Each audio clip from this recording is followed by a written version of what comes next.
If you love Baltimore sports, you'll love WNST.net.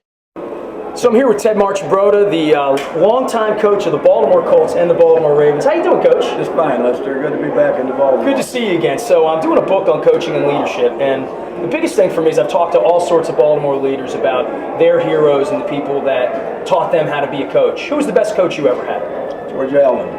George Allen was really my mentor as far as coaching is concerned. And I think George had a tremendous background because he spent his many years with George Halas. And George Halas, as you know, was the owner of the National Football League and had pretty much the same coaching staff throughout his entire career. So they were tremendously well organized, very well knowledgeable, and George was able to pick up on that, and as a result, I learned a great deal from George. When it comes to coaching at that point, was it more X's and O's, or was it more personality and trying to get the most out of different kinds of people?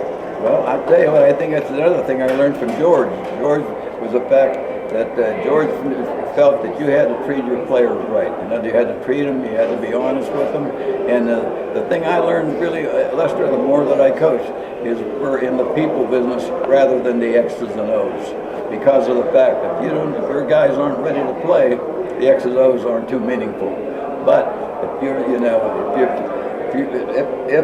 your guys are ready to play and the other guys aren't, you've got a big edge. But I don't want to take anything away from the X's and O's. A good game plan again is a tremendous motivation. Is it underappreciated by fans what goes on in the people management business aside from the X's and the O's? Well, I don't think people think of it that way, really. But you have to be alert for every problem that the guy might have, and if a guy's maybe not performing as well as maybe he should, maybe there's something bothering him, and that's the reason many times you have to check with your trainers, your equipment men, they're with those guys every day.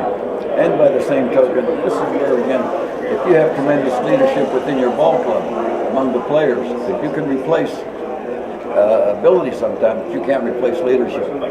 In the case of leadership and some of the Colt players you had, who are some of the best leaders you had, and people that maybe even players that taught you something as a coach?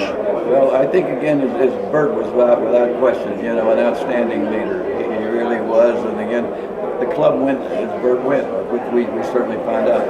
And he had, and as I mentioned out there today, was the fact that we've had a tremendous amount of character. You had people like George Coombs was a fine character. Joe Ehrman was a tremendous leader for our ball club. And Stan White and Jim Chayansky were two linebackers that again knew the game extremely well, that helped with the leadership end of it. And you can't have enough of leadership in your ball club. How much did it change from coaching the Colts in the 70s to the Colts in the 90s to the Ravens, in the late 90s? The players, the money. Was it still just football, or did the personalities change and the money change where they were making a lot more than the coach, and it's kind of hard to corral guys in that way? No, I don't think that's a problem, really, from the standpoint of the differentiation between the money of the coach and the players. I mean, the coach, you're going to coach regardless of what your money is. The players are going to play regardless. I think the difference is what money made the difference is that now when guys came to practice, you had 52 guys with 52 automobiles coming to practice. Where in the 70s, again, was that question, maybe you had 20 cars coming to practice. So that means now that 3 guys were in a car, so to speak, and some cars, maybe 4 or 5 guys. There was much more of a togetherness in those days than what I think there is right now. Because after practice, too, I think there's 52 cars spreading out instead of the guys getting together, after practice, when they build up that cohesion, that team effort, that togetherness. What do you miss the most about coaching? Oh, coach, we're really teachers, more than anything else. And what you really miss is putting in the game plan. I mean, putting in the game plan, I mentioned the game plan is a tremendous motivator. And every week it's a different challenge. It's never the same every week. So once the game's over, that's forgotten, and you're starting on the next one. And then the camaraderie of the players. I mean, to be in the locker room, you've been in there, you know how much enjoyment it is, Especially after you win. Especially after you win. And again, first 3 years here, with the Colts, we won, and it was tremendous.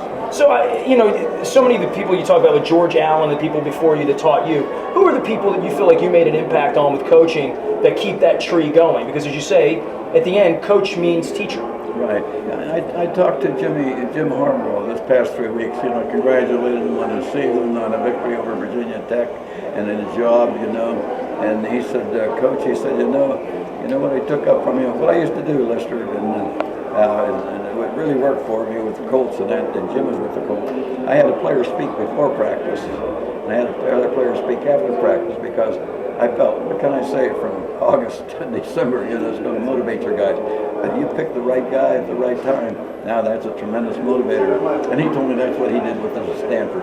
So. Does that make you proud that you passed that thing on, that George Allen passed on to you? George, that was something that George didn't pass on to me. It was something that I did, And but it does, it feels good that by the same token what you did was right, and it's being successful, and fortunately it helped somebody else.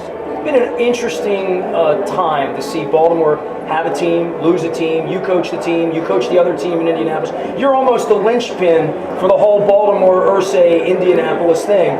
I guess as you get older now, and you're almost 80 years of age, to come back to Baltimore and know that there's a team here, to know that there's a legacy here, and see this stuff in the Colts, to be in the center of all that you've really carried generations of Baltimore football. Well, it's really true, and Baltimore Colt history, it is certainly strong and well known throughout the country, and it really is to come back here and you see the warmth that you receive from the people that are here for the event today.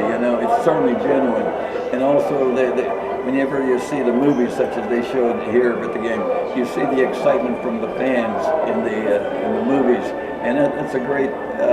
It's just such a great feeling for you, that you gave so much enjoyment to so many people.